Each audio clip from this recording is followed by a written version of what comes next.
So yun guys, galing ako sa Ukay. Bumili ako ng pants sa anong mga damit. Ito, galing sa Ukay. Sa ito Ukay, galing sa Ukay. Sa ito yung last, apat lang binili ko. Tiga 75 pesos. Repeat check natin guys. Ito muna susuotin natin, yung pants para din sa tatlong damit. Ganyan talaga, isang pants para sa tatlong damit. Kasi wala na akong pants na nakita eh. Ito, suotin muna natin ito guys. Check natin. Ano siya guys? Ano ako size? 32. Wala. Kablag lang ang glue. Sa Ukay na binili ko. Ito. Okay. Yan. Ito muna guys, no, yung damit na Dior. Ito natin para mas kita. Ito guys. Dior siya, Dior. Pero, dito, ano lang to. Hindi siya legit. Ito guys, Dior. Kita ba? Dior siya. 75. Pili ko. Okay. Yan guys, parang ito. Dior na tayo. Tapos, ito next. Ito Dior. Okay na. Ayos, di ba? Parang legit. Parang legit. Ito. Susunod guys. Yung wala po wala itong brand eh. Unbranded.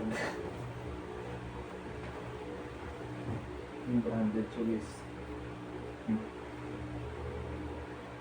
Ang nakalagay. Yan. Ano to? Maya Siag. Basta yun. Kaya na lang magano guys. Hindi ko alam. Balayan na. Ito yung fitness tayo. Ayos din.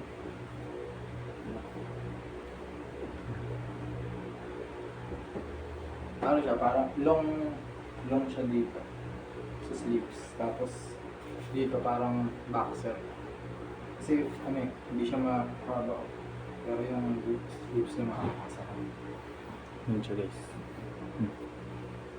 Yan, ang huli natin. Tara,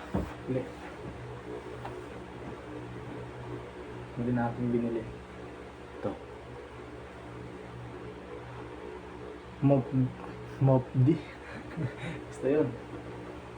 Tignan natin kung bagay.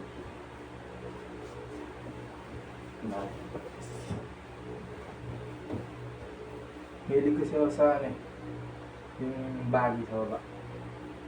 Tapos shirt. Yung shirt. Ano lang. Maliit lang sa amin. Yan. Ay, di ba? Parang matayos pang bahay ito. Yes, parang may pamilya.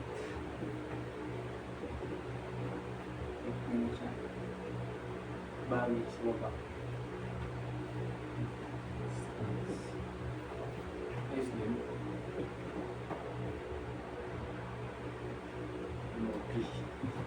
Ito na sunod. Ito guys. MOP. Hindi ko alam kung paano yung pronunciation. Tapos sa ilalim mayroon siyang ito ata. Ito ata ibig sabihin ng MOPT, Museum of Peace Quiet. Q pala siya, hindi pala. MOPQ. MOPQ. Yun lang guys. Bye-bye. Pinakita ko lang sa inyo yung Ukay.